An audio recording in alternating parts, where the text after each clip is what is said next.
Welcome to this week's edition of Flashback Friday, your opportunity to get some good review by listening to episodes from the past that Jason has handpicked to help you today in the present and propel you into the future. Enjoy. Welcome to the Creating Wealth Show with Jason Hartman. You're about to learn a new slant on investing, some exciting techniques, and fresh new approaches to the world's most historically proven asset class that will enable you to create more wealth and freedom than you ever thought possible. Jason is a genuine self-made multimillionaire who's actually been there and done it. He's a successful investor, lender, developer, and entrepreneur who's owned properties in 11 states, had hundreds of tenants, and been involved in thousands of real estate transactions. This program will help you follow in Jason's footsteps on the road to your financial independence day. You really can do it. And now, here's your host, Jason Hartman, with the complete solution for real estate investors. Welcome to the Creating Wealth Show, episode 913.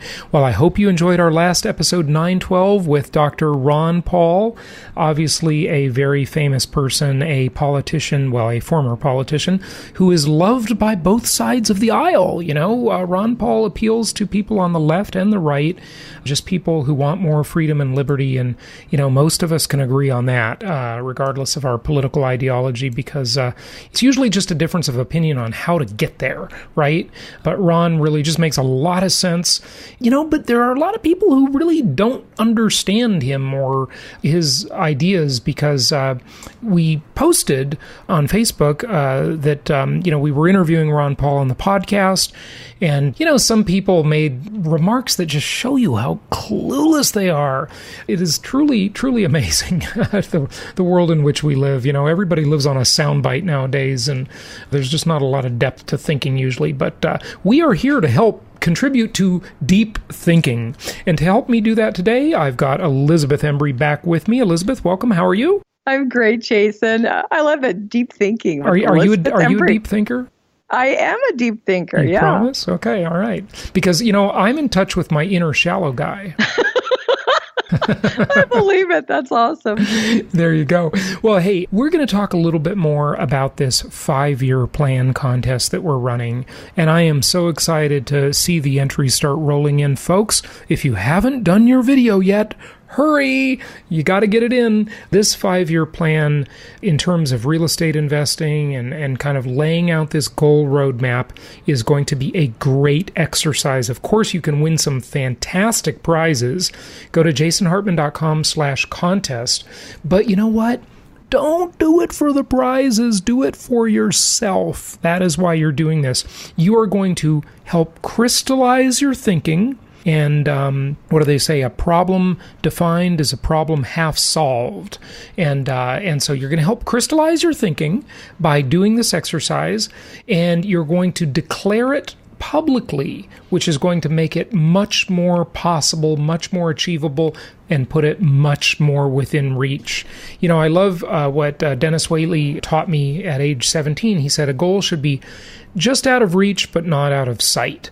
And 5 years, I think, is a really good time frame for this. Now, a 5-year plan would be different if you're talking about, you know, fitness or a workout plan versus real estate investing, right? Because real estate investing is, you know, it's the tortoise and the hare. It's a little slow, you know, it's the tortoise.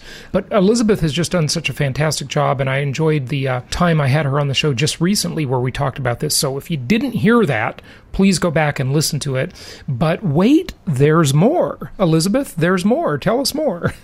Right. So, you know, one of the things that we were just talking about is the deep thinking process, and actually taking the time to put pen to paper or video record something or just jot down your thoughts really does help you envision the future, but also really thinking through what are the possibilities and what are the appropriate targets for yourself.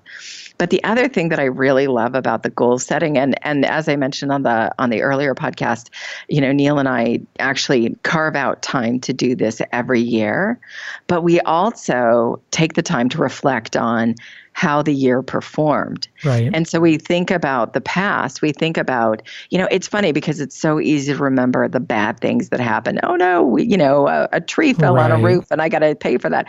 But then when you actually look at the performance of your portfolio in aggregate, the progress you've made against your goals from the prior year, you get to actually see the scale and the scope of all the things that you actually did achieve.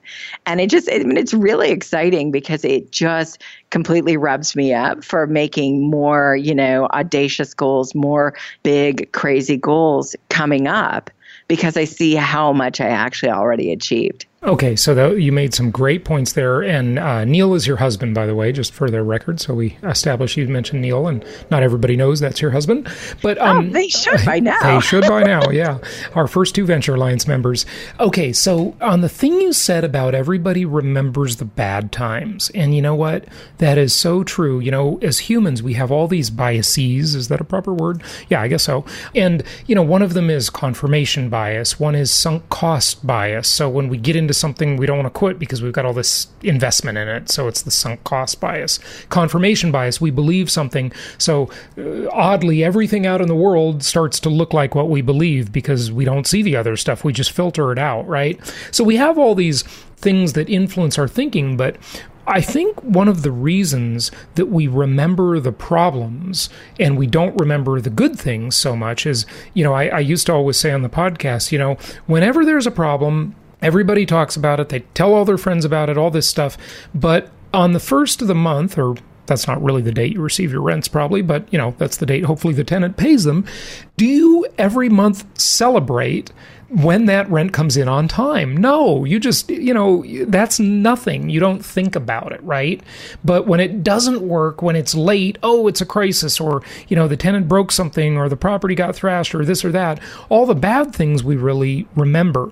And one of the serious reasons I think we remember the bad things is because we attach emotion to them more. Like if we go out and celebrate a victory in life, in any area of life, and, maybe we go out and we have a nice dinner or something, right?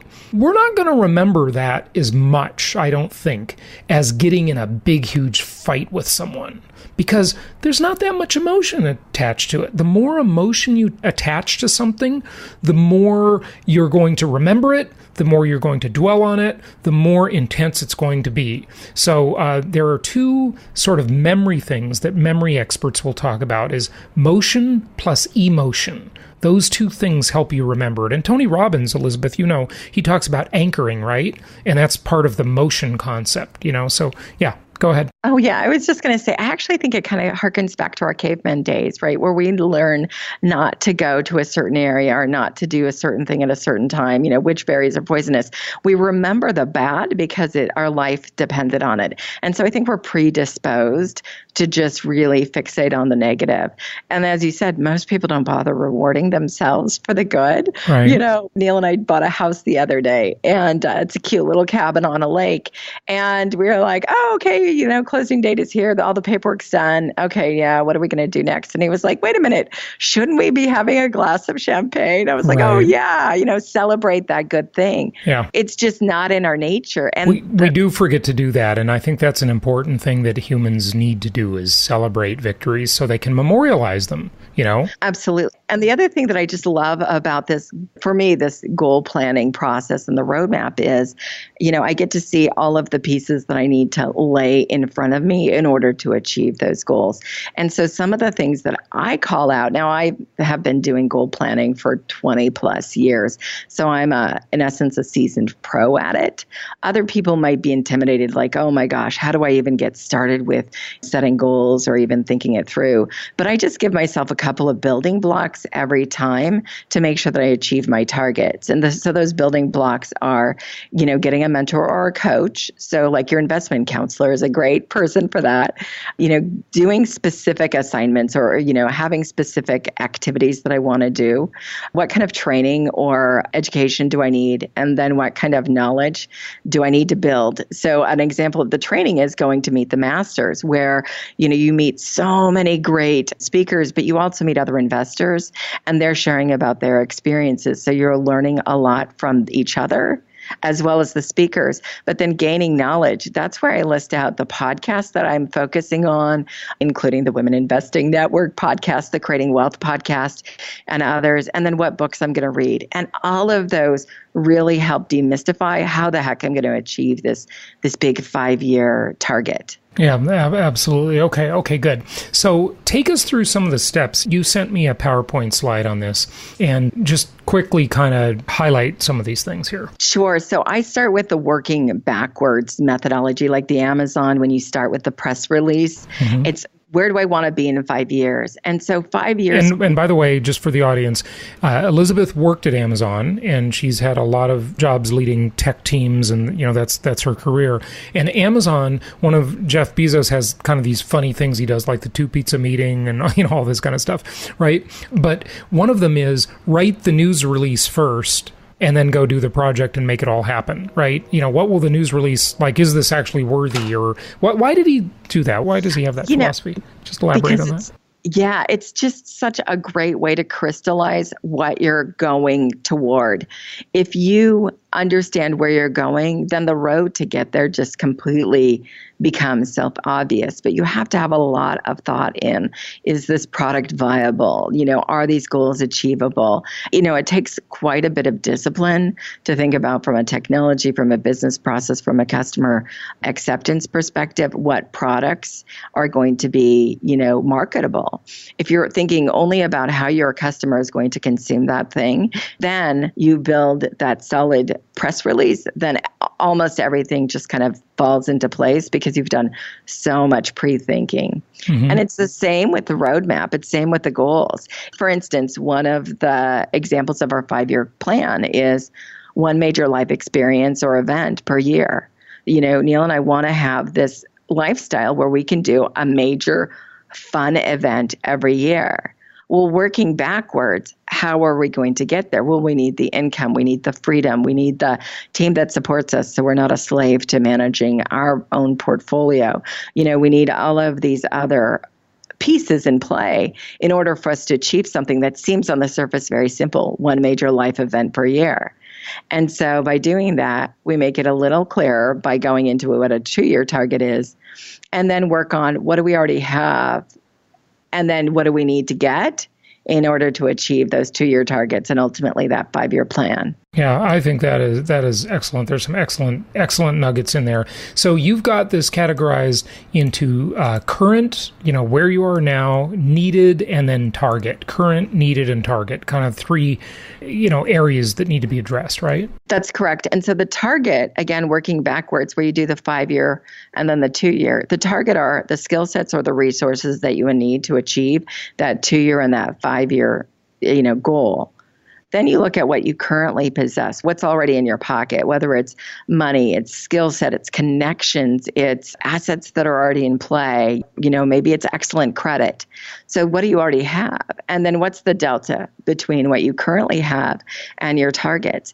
Now you're honing in on the needed things. What do you need in order to achieve those things? Then you understand that what you actually need are things like, deal flow or, to build skill set or to get the right team in place, which may not have been apparent when you first started this journey. And that's when you can start getting those resource tools working for you, your coach, the type of training or knowledge that you're getting, because now you know exactly what you're targeting in. And so again, this is a 1-year look at how to get to your 5-year goal. And breaking down those building blocks into small incremental steps. It's the same thing if you're building software, if you're building your career, if you're building your life and wealth plan, the whole 9 yards. Yeah, good stuff. And, one of the things I think that will amaze people about this is that when you look at the current situation, so many people sort of gloss over all of the resources they already have. I think there's this tendency, and it's just part of human nature, to look at things in a scarce fashion and not... It's kind of a gratitude thing, really, too. Like we have to force ourselves to look at what we have and be grateful for it and acknowledge it. And, like you mentioned here, you have these mentors and these coaches. You have your mastermind group. You have a group in Seattle where you are a real estate group. Most people have a lot more in the way of resources in their current scenario than I think they usually realize. And so that's why it's important to get this down on paper.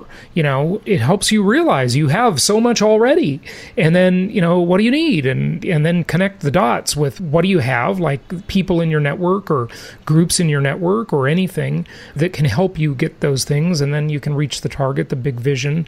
I love the way you do that major life experience. Maybe that'll be the ice hotel with the Venture Alliance in Sweden.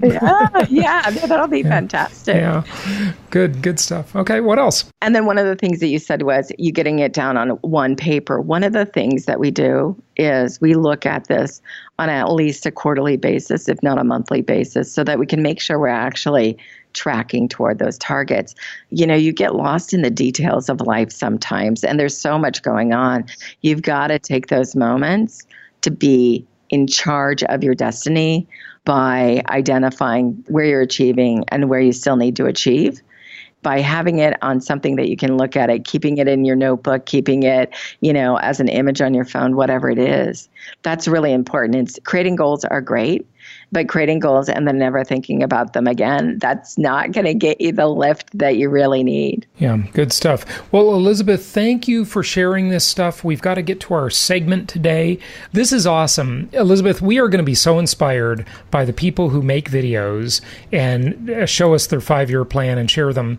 I think it's just going to be awesome. So jasonhartman.com/contest. Make a little video. Tell us about your plan. Don't agonize over it. Don't make it an art project. Just make a video. Anything. Could be totally casual. You can be whatever format you like. Doesn't matter. Just get it down. Get it declared. And when you speak it into the camera, you will be literally creating reality. Elisabeth, I know you know about Steve Jobs and what they used to say about him in the Steve Jobs reality distortion field, right? He would come around and just tell his team that, this is possible. We got to do this. We got to do that. And they would all like, oh, that's impossible. But he would just push so hard, and he would declare things publicly many times, and he would make them real. Literally, by the act of declaring it, you bring it into reality. And so far as we know, humans are the only creatures on Earth that can do that. It's an amazing talent, and you want to make sure you're using it. So thank you again, Elisabeth. Appreciate you sharing this today. Thank you. Okay, so here, without further ado, it's my honor to have Ron Paul on the show today, and here he is.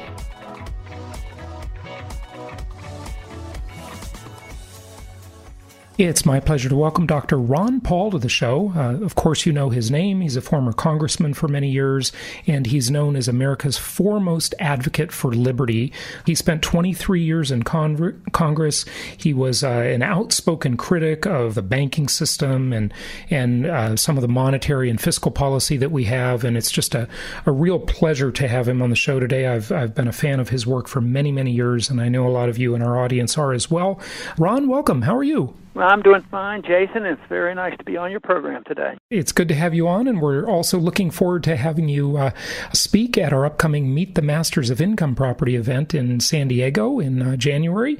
So we can't wait to see you there. It's just funny how the folks on the left somehow got to, well, I mean, not everybody thinks this, but certainly half the country probably does. They somehow got to own the high ground of compassion, and they're just taking from one group to give to their own special interest group. It's crazy. And on the minimum wage thing, you talked about how inflation hurts the poor the most. Raise the minimum wage, you just create more minority unemployment, you create more poor unemployment, and it just hurts these people that they pretend to help. It just drives me crazy. If someone wants to engage in a transaction, what business is it of the government to insert themselves in the middle? If someone wants to work and someone wants to pay them to work, why is the government involved? Yeah. But I think you said the right thing. The left beat us out on grabbing the moral high ground. Yeah, they did. And that puts more pressure on us to describe what we believe into a moral position. And that is why I like to start about the moral position of human rights and individual rights and natural rights and no stealing and cheating and killing, non-aggression, and put it on the moral grounds. And then, we do have to convince that it's in their best interest, economically speaking. The history is there. The history is so clear. The freer society, the more the wealth is and the better it's distributed. And our society today has tremendous wealth for a small number of people. There was an astounding figure I saw the other day that demonstrates how distorted our system is. If you take 50%, the lower 50% in this country, their wealth that they're holding is equal to the three richest people in this country. That's crazy. That is not the way it works in a free market economy. That is always distorted by the monetary system. Von Mises preached in his books that he says if you destroy the value of money through inflation and different things like that and run enough debt, you will always destroy the middle class. And in my lifetime being in politics, I just see it constantly, but especially bad since our last recession 10 years ago. Yeah, no, I agree with you completely.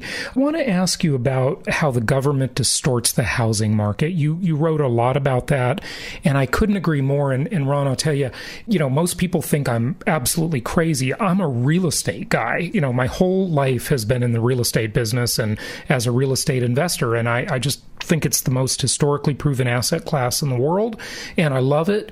And I think this idea of encouraging home ownership by creating these pseudo-governmental agencies, Fannie Mae and Freddie Mac, and, HUD has a part in that too, of course. It just totally distorts the market. I'd love to see them go away. Yeah, it might be a tough pill to take for a couple of years, but it's distorting the market the same way Sallie Mae is distorting the college tuition market. College tuitions have inflated at, 3-4 times the real inflation rate for decades now. The government distorts these markets, but what are your thoughts on the distortion in the housing market since we got so many investors, Yeah. There'd be something equivalent to Fannie Mae and Freddie Mac, but it'd be private and it would be okay. The distortion comes, and the economic distortion, which has caused the greatest harm, for ups and downs, is the manipulation of the interest rates. And that has a lot to do with housing. Right now, interest rates are still very low, and there's going to be, and there's distortion in the housing market again, as it is in student loans and cars and everything else. Everything. But the interest rates are lowered by the increase in the money supply, and it's the inflation. But that was natural. You have interest rates low, and when they're artificially low, you will always have malinvestment, but you don't know where. Now, the current people in the last 10 years, they're very confused because we want inflation. That's their purpose. We deliberately want to have 2 or 3%. It's the stated purpose, inflation.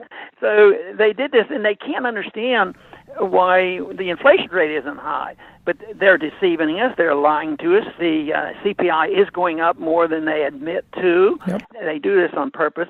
But there's tremendous inflation. In the stock market, the housing market, there's inflation. Prices going up. Cost of medical care, it's gone up tremendously. Yeah. But the last housing market, and it continues today because I still hear it, and that is the Congress butts in and they compound the problems with the Community Reinvestment Act. Right, the CRA. And then they tell people and the bankers are already going to make a mistake because they don't have the right information about what the interest rates will be and what the savings rates are. So they come in and say, you will make these bad loans. Right. And then when they all go bust, and the people who promoted it, the mortgage people, they go broke, they get bailed out, and the people who were supposed to get these houses, they lost their jobs, and they're still not back in their house. And so we have a whole new generation right now that can't afford getting in our houses. So it's all by government manipulation, and it's a struggle, but they're not getting the right information in the school. And this is one reason why I spend as much time trying to get the right education for people, like in homeschooling, and work with the Mises Institute and get people to understand this, because that has to come first before you can expect the politicians to change in Washington. Washington is like they are now because Keynesianism, the philosophy of Keynesian interventionism in economics, they won the intellectual fight, and that's why we're suffering from what's going on in Washington. So the changes have to be outside of Washington. If it's a person like you who can teach this for practical reasons on how do you survive it and what do you do, they should also learn the message of exactly why the mess comes and why it's so hard. In the old days, when I was growing up, it was interesting to save some money, and we got 2 or 3% on our money, and we could see it. Now there's every reason in the world not to save money, not to teach kids, put $10 away every month. It's a bad deal. And watch the interest. It's terrible. It's backwards. Yeah, it's totally backwards. You encourage malinvestment, just like you said. You've got these iron triangles of special interests just feeding the Keynesian disaster. It's too bad Hayek didn't win the debate, but it's really a sad state of affairs. But no question, this encourages malinvestment. The problem you have here is that the most fundamental concept of markets and capitalism is the concept of price discovery. When the government is involved in all of these crazy things that they're doing, there's no real price discovery. We don't know what a house should cost or what a stock should cost or what anything should cost because there's just so much regulation and that influences it, and then manipulation of the currency and the tax code and all these messed up incentives that encourage people to do all these funny things that they wouldn't normally do. It's crazy. Ron, when I sit down with a client, sometimes, I'll have a meal with a client, and 45 minutes of the conversation is how do I manipulate my portfolio to gain the best tax advantage? This is not the way a market should work. It should work, how do I manipulate it so I get the highest return, so I produce the most value in the economy? It's just crazy backwards. Yeah, and this whole thing about pricing is so important. Because Mises, showed that if you don't have prices, you have socialism. And he said that once you drop that, and we're so awfully close to this, but we're probably not totally socialist because there still is a pricing mechanism, but it's so distorted and it's getting awfully close. Now, I remember the very day when we put on wage and price controls, August 15th, when the gold standard was rejected. They put on total wage and price controls.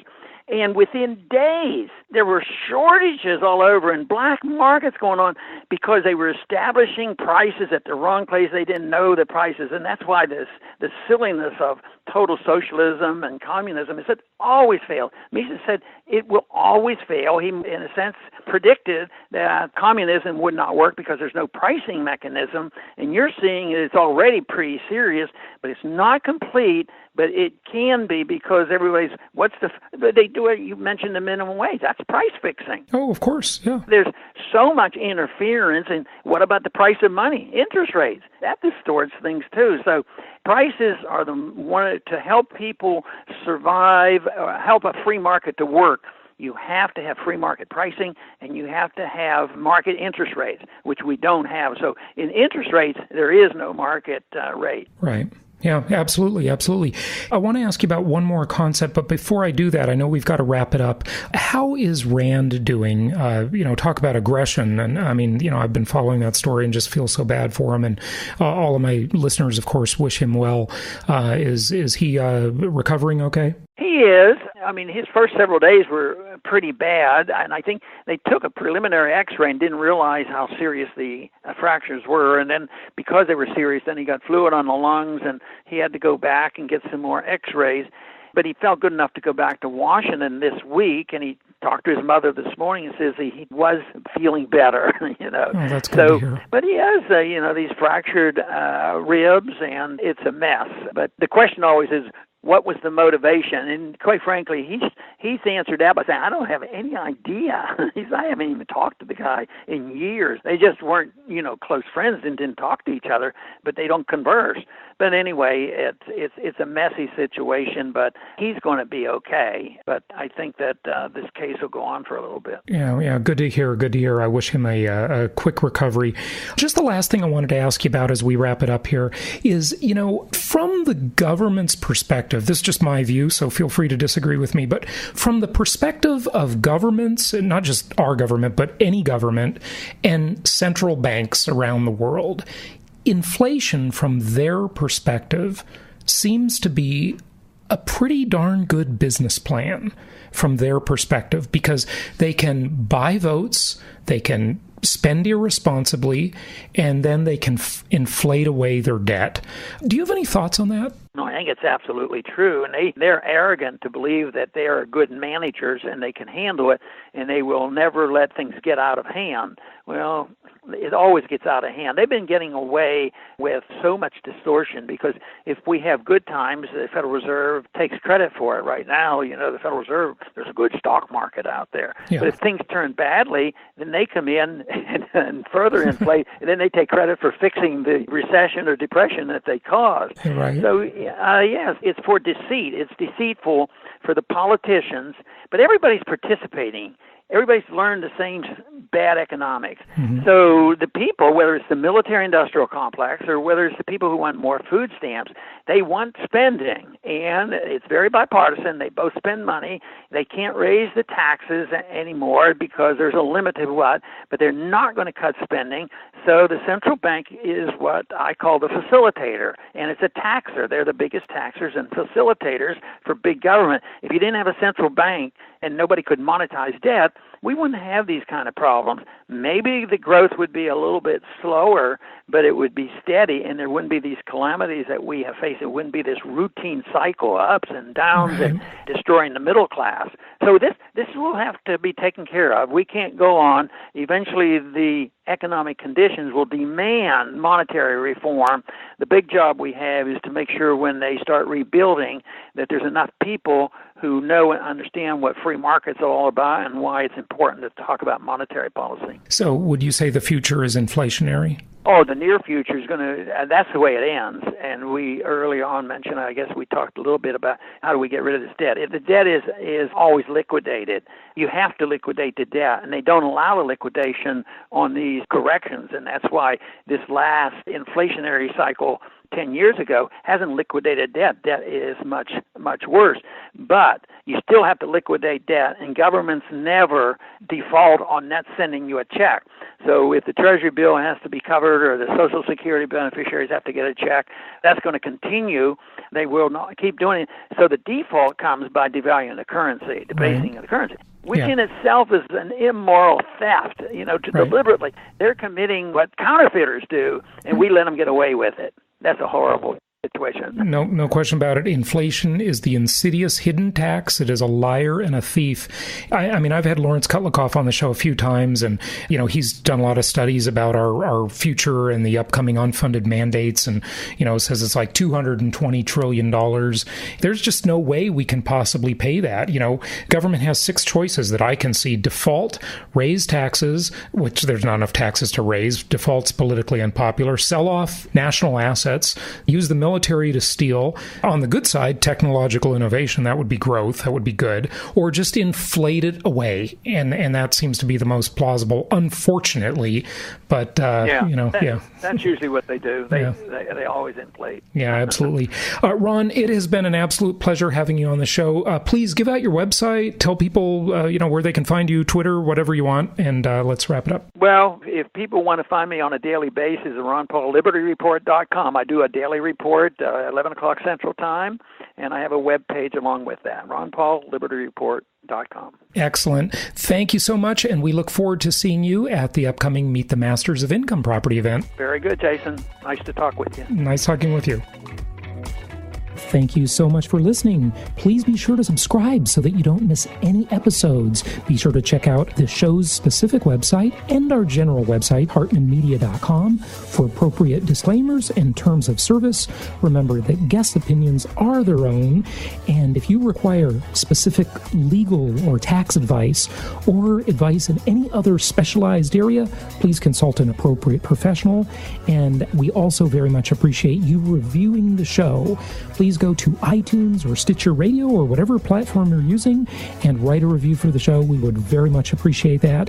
And be sure to make it official and subscribe so you do not miss any episodes. We look forward to seeing you on the next episode.